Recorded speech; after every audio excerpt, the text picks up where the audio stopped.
Au Québec, tout le monde connaît la Mazda 3, mais tout le monde connaît aussi la Honda Civic, la Toyota Corolla ou la Volkswagen Jetta par exemple.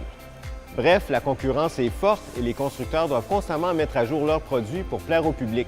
Et c'est justement ce que fait Mazda cette année en ajoutant à la 3 un système de gestion active du couple et en enrichissant son équipement. Est-ce que ça va suffire à maintenir la flamme des acheteurs pour cette voiture qui entame sa 4e année sous sa forme actuelle? Si vous aimez conduire, vous serez heureux d'apprendre que le nouveau vecteur de couple améliore encore la tenue de route en envoyant un surplus de puissance à la roue qui en a le plus besoin en virage. D'ailleurs, tout respire le dynamisme dans la Mazda 3.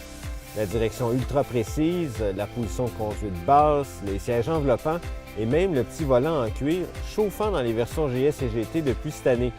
La finition est réussie et presque même luxueuse, tandis qu'on déchiffre assez vite le fonctionnement de l'écran central et de ses commandes.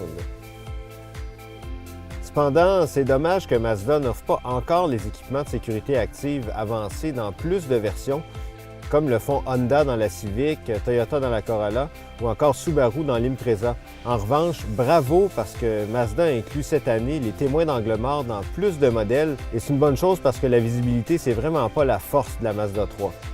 Les nombreux bruits de roulement et les bruits de vent aussi continuent d'agacer durant les longs trajets et ça, c'est un problème malheureusement commun à toutes les Mazda sauf le nouveau CX-9.